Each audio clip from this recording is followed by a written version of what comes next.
Did the NBA just wake up to its newest problem?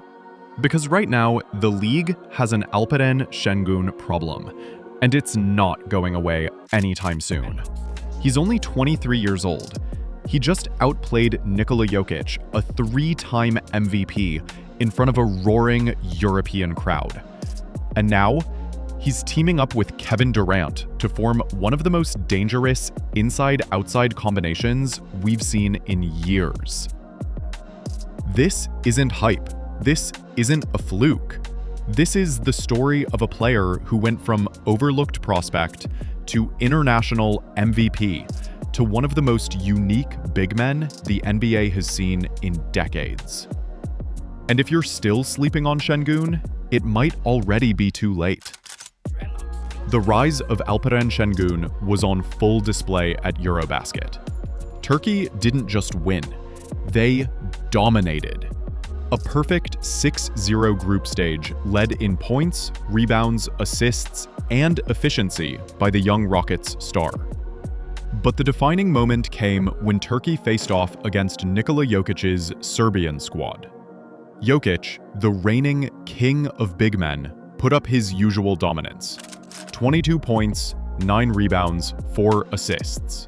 But Şengün stole the spotlight, torching Serbia with 28 points, 13 rebounds, and 8 assists, including clutch free throws and a game-sealing steal. In one night, he went from promising talent to international headline. It wasn't just that he won, it was how he did it. Confidence, flair, composure. Going right at Jokic in crunch time, forcing fouls, finishing plays, and proving that the comparisons weren't just empty talk. This wasn't an accident. This was years in the making. To understand Şengün's rise, you have to go back to draft night in 2021. The Oklahoma City Thunder owned the pick that would eventually select him. They traded it away for future first-rounders. Houston swooped in, and what looked like a small gamble at the time quickly became one of Sam Presti's rare misses. Rockets GM Rafael Stone insists it wasn't luck. "We saw it," Stone explained. "He was league MVP at 18. The only guys who did something like that in top-tier leagues were Luka and Jokic." That's not company you stumble into. That's company you earn. For Houston, this wasn't a flyer. It was a calculated bet. And from the moment Şengün stepped onto an NBA floor, you could see why. His story doesn't begin in the NBA. It begins in Turkey, where Şengün turned professional at just 16 years old. He wasn't a kid dominating AAU circuits. He was battling grown men in the Turkish second division. By the next season, he'd already climbed into the Super League, the country's highest level. At 18, he wasn't just surviving. When he arrived in Houston, though, there was still the challenge of adjustment. The NBA game is faster, longer, more brutal, and Şengün entered the league with a language barrier on top of it. In Summer League, he barely spoke English, couldn't follow his coach's explanations at first, and yet somehow, he still stood out. Why? Because basketball is a universal language, and he spoke it fluently. He was pointing, gesturing, orchestrating plays his teammates didn't even realize he was drawing up. He was throwing behind-the-back passes, between-the-legs feeds, manipulating defenses in ways rookies aren't supposed to understand. That's when people realized communication wasn't a problem. Basketball was his translator. His rookie year was up and down, like most rookies, adjusting to the 82-game grind, finding his rhythm. Year 2 brought more flashes.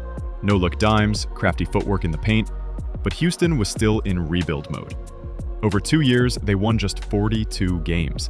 Development mattered more than wins. Şengün showed promise, but the context was messy. That all changed in 2023, when the Rockets hired Ime Udoka. His arrival was a cultural reset. Accountability, toughness, no more excuses. The Rockets doubled down by adding Fred VanVleet, Dillon Brooks, and other veterans to stabilize the locker room. For Şengün, it was exactly what he needed. "We wanted vets who can teach us and lead us," he said.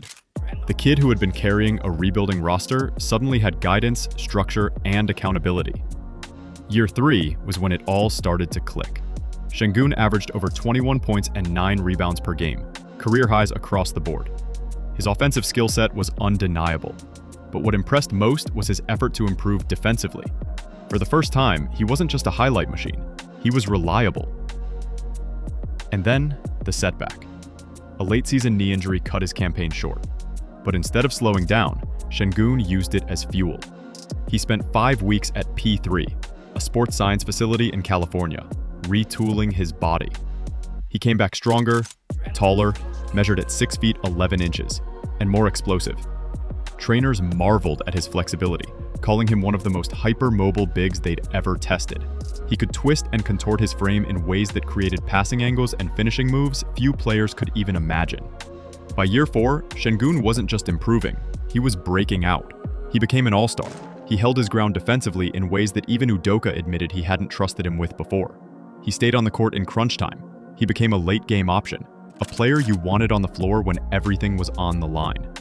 The Rockets won 52 games, finishing second in the Western Conference. A turnaround that looked impossible just 2 years earlier was suddenly reality. And at the center of it was Alperen Şengün. Because the truth is, Şengün isn't just another talented big. He's different. He plays with a mix of old-school footwork and new-school creativity. He can bully you in the post, hit you with a Euro step, or run the offense from the top of the key. He flips the court upside down, forcing defenders to cover areas they've never had to worry about against centers before.